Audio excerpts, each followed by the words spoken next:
don't remember a client relationship that was not happy for me. Georgia Pacific was a very large timber and lumber company. They acquired a great many companies, often really primarily for timber tracts that the companies had. But the companies were often headquartered in little towns in Georgia or Arkansas or someplace that you wouldn't have heard of.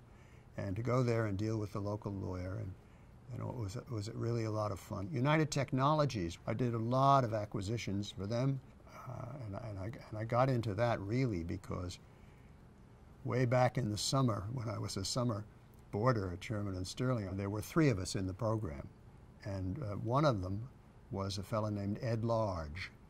He left Shearman and Sterling, he went to work at United Technologies, and he became the general counsel of United Technologies. And he often got me involved in acquisitions, and their acquisitions tended to be very large, quite complicated, and sometimes hostile. Not always, but sometimes. And that was a lot of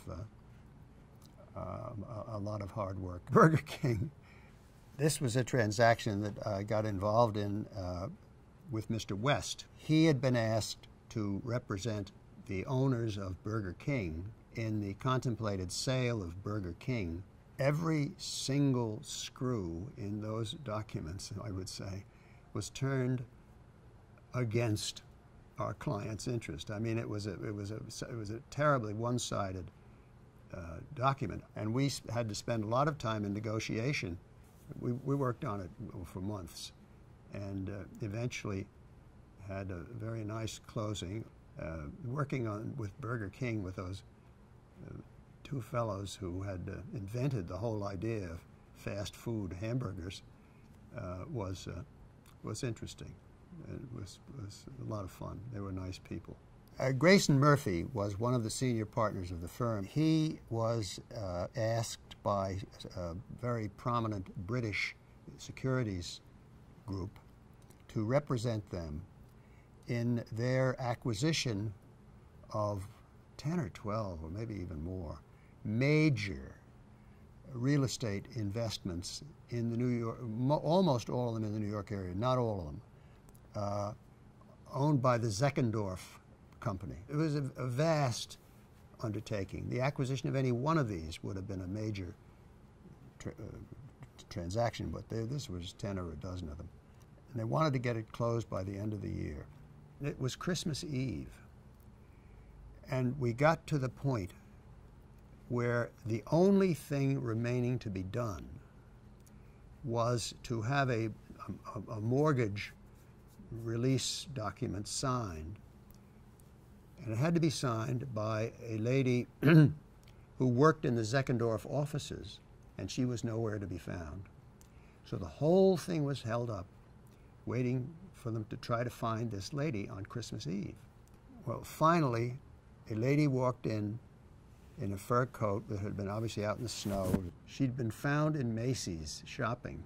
And they got her and brought her there, and she walked over to the desk, and she signed this thing, and everybody, a great cheer went up because they had gotten the signature that they needed to complete this vastly complicated transaction.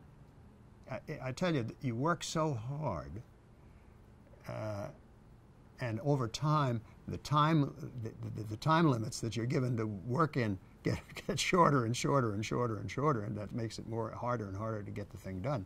If you didn't have respectful, cordial, friendly relationships with the client, it would be much more difficult, to put it mildly.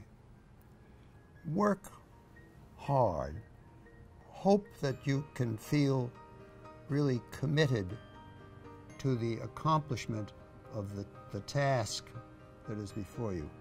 Try always to be proud of what you're trying to do, and in the larger setting too. And I'm enormously grateful for the continuing relationship that I have with this firm, and proud of it.